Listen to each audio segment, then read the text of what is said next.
Google DeepMind just published a paper that is mind-blowing about playing video games using only neural networks, and then Elon Musk chimed in by saying, "Hold my beer, and it really matters." Let's take a look. Hey y'all, it's Dr. Know-It-All. For those of you who are around my age, you will recognize this immediately. This is a screen grab from Doom, but it's not. It's actually a neural network mimicking that and creating it in real time at 20 frames per second. As Ethan Mollick says, wow, diffusion models used in AI image generation are also game engines, a type of world simulation. By predicting the next frame of the classic shooter Doom, you get a playable game at 20 frames per second without any underlying real game engine. The video is from the diffusion model. And then you can see underneath, Elon Musk said Tesla can do something similar with real world video, and that is a big deal. It also relates to something that I talked about over a year ago, and you can check out the videos up here if you're interested. It appears that what Tesla was working on a year ago in 2023, they've continued to improve, and that is generating reality. But before we go on with that, let's take a look at the paper itself. Diffusion models are real-time game engines, and you can see the Google Research, Tel Aviv University, and Google DeepMind. So this is a pretty heavy-hitting group of people, and let's just go ahead and watch some of this video. These are real-time recordings of people playing the game. It's being generated by AI. It doesn't actually exist in a computer in the sense that it doesn't have these 3D assets that are then being,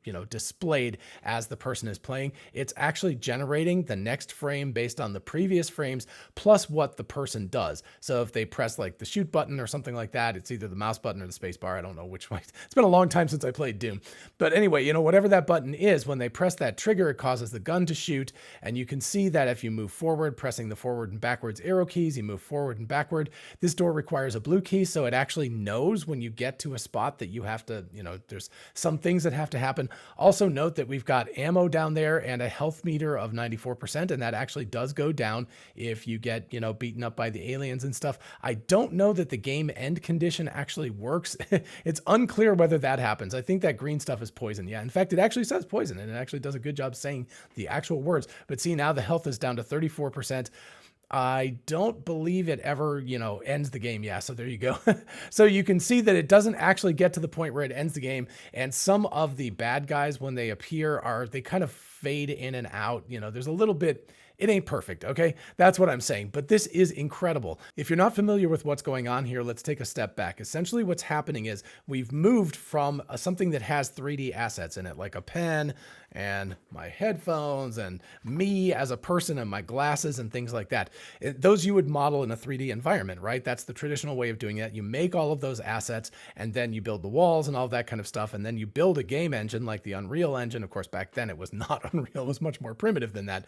But you take all of those 3D assets, you put them into these level designers, you design your levels, and then your character moves through that level. So all of this stuff is there beforehand, right? It's rendered out in real time. The magic of all of this stuff is that it's able to render out all of this in real time at 30 frames per second, 60 frames per second, in this case, 20 frames per second. But the difference here is that this is just a two-dimensional representation of what's going on. This is not an actual 3D game. There are no 3D assets.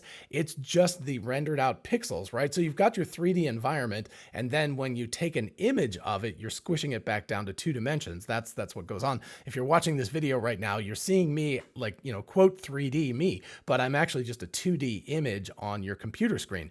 So in the end, a 3-dimensional object gets squished down to 2 dimensions. And so what they did was they just skipped over the whole thing. And basically what they did was they skipped over the 3D part. They're just rendering out the 2D images, every single image as it goes at 20 frames per second. So 20 times a second, it's like, what is the next frame based on whether the person pushed the forward or backward arrows or the left or right arrows, or whether they click the mouse button to shoot, or whatever that action is, along with the previous frames, it just figures out what the next frame is. And as the authors say, we present Game Engine, I assume that's how you pronounce it, the first game engine powered entirely by a neural model that enables real-time interaction with a complex environment over long trajectories at high quality. So in other words, it doesn't lose track of things over time. And that is part of their paper. I'm not really going to go in depth in the paper itself because it's pretty long, but I will leave a link to that in the description, of course, so you can read it at your leisure. It is a very, very good paper. I highly recommend it. As they say, Game Engine can interactively simulate the classic game Doom at over 20 frames per second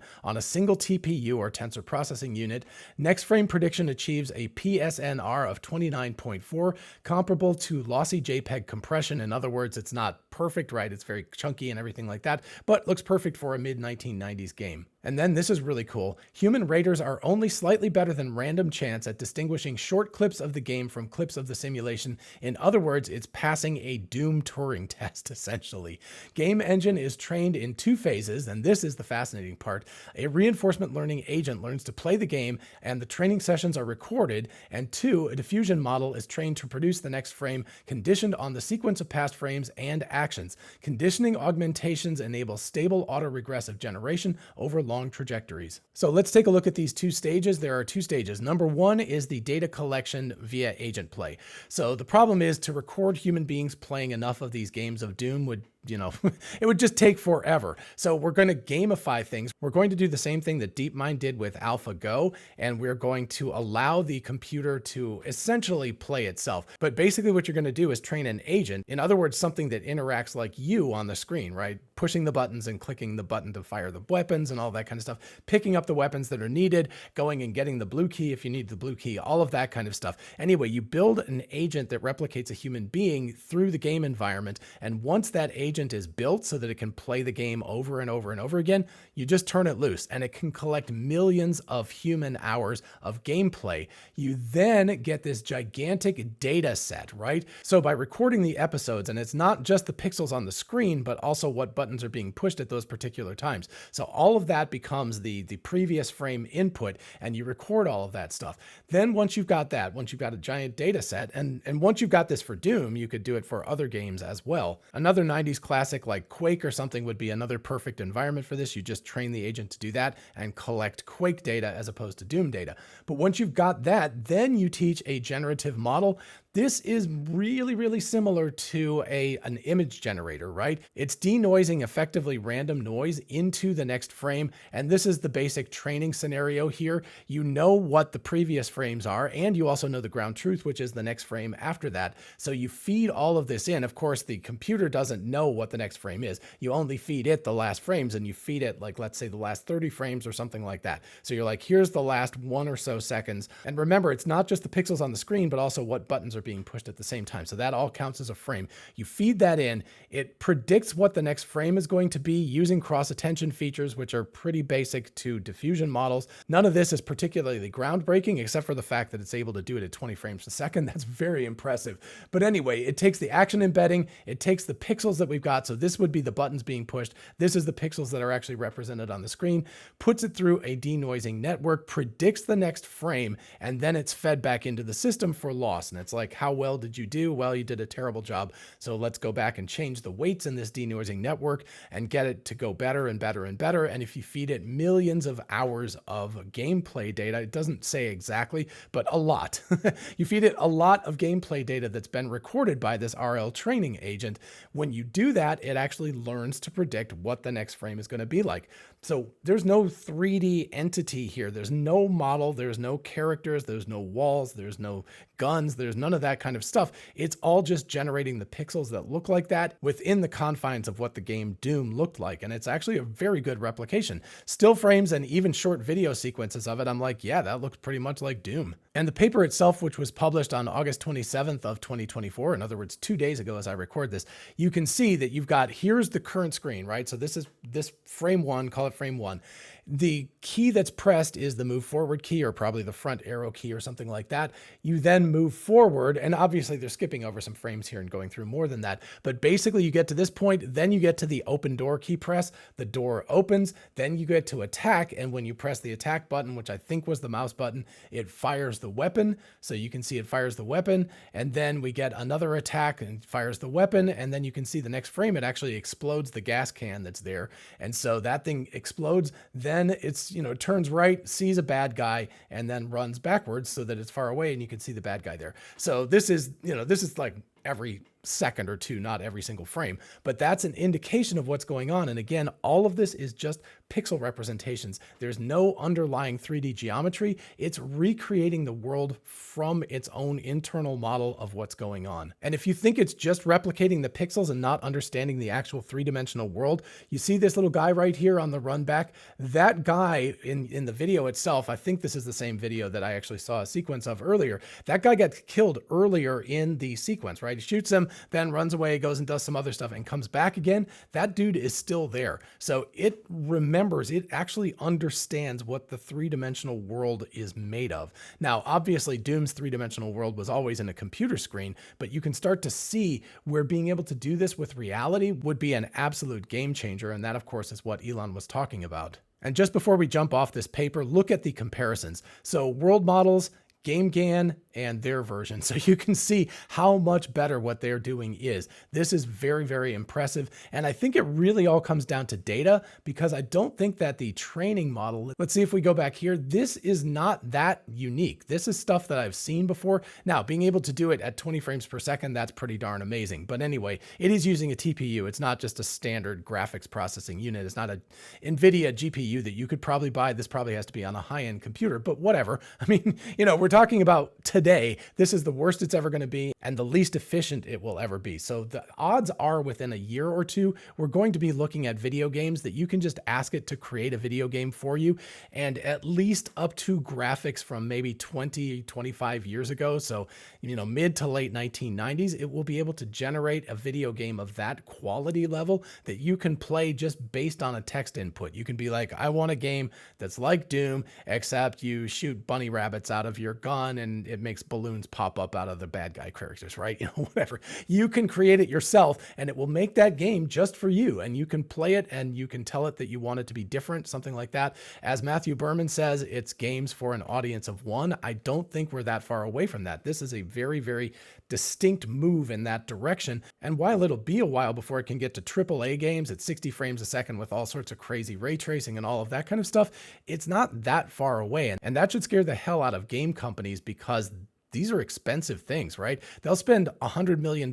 plus to build a AAA game in many, many years. And if you can do something like this, let's say in 5 years, you can just make a AAA quality game by typing in a prompt. That's got to be a scary prospect for people who are in this business. All right, and if that is not mind-blowing enough, let's turn back to Elon Musk and Tesla. This is from a couple of days ago, video of the inside of Cortex today, the giant new AI training supercluster being built at Tesla HQ in Austin to solve real-world AI. I actually saw it being constructed when I was there earlier this year, and if you've ever seen those giant 6 fans that are out there in the cooling tower, this is what it's cooling. Of course, a cortex in the human brain is in charge of higher order thinking, higher level thinking. That's what the neocortex is. So they named this obviously because they're like, this is higher level thinking and everything.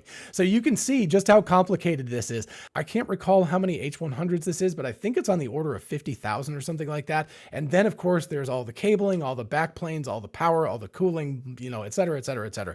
This is a massive thing. If I turn on the audio, it's just screaming, right? You probably can't hear it through my microphone, but it's just giant fan noise. It's just blasting away in there because it's got to stay cool. But anyway, this is a massive supercomputer cluster. And why would you need to have a massive supercomputer cluster? Well, that takes us back to Elon Musk's thing. Tesla can do something similar with real world video. So what does that mean? That means if you give a Tesla car or Optimus robot or something, if you give it the past, say, second or two worth of all the video frames that you're taking from the cameras, if you say, this is what the past was, what does the future look like? It will project the future and actually create generatively several frames that look like the future. And like I said, we saw this back at CVPR 2023. We actually saw Ashok and Phil talk about this, how what you can do is take something that happened in the past, in other words, frames of video, and this is in 360 degrees, not just like, single mono image or stereoscopic, but a full 360 degree video. And you can say, what does the future look like based on where we are now? And even more intriguingly, just like you can, press the arrow keys to move your character around here, there are actions embedded in Tesla's system, and those actions can be text-based. You can put in text that says, now turn right, or it could be the navigation system that says now turn right. So that, it could be a human being putting in text to say go right, and it will actually generate the frames as if the car is turning right. In other words, it's recreating reality, even though that reality doesn't exist. In the computer, it's going, this is what the future will look like if we change from the left lane to the right lane versus stay straight in this lane. And in real life, it can be predicting this kind of thing using these diffusion models to go, what should the future look like? What is this going to look like? Then compare it with reality as you're driving and say, hey, is this matching up or not? If it's not, then what can I do to make it match what I want it to? In other words, if I want to turn right, if the navigation says, hey, you need to change lanes now, then Tesla's diffusion model can actually project out the frames into the future and say, this is what it should look like. And it could then match up reality. Is my reality, is what happened the same as what I expected? If not, then what's going on and how do I correct to match these two things up, to sync them up? So what Elon is saying here is not new, but I think what's new is probably how proficient they are at it. A year and a couple of months ago, they were demonstrating it and saying, look, this is pretty cool that we can do this, but it was pretty low res. It was about what we see Doom doing right here, right? It's kind of fuzzy, kind of grainy, kind of pixelated and all of that kind of stuff. My thinking is now that it's probably pretty damn impressive. It probably looks a lot like the real world, to the extent that it might be difficult for you as a person to be able to determine what is the real version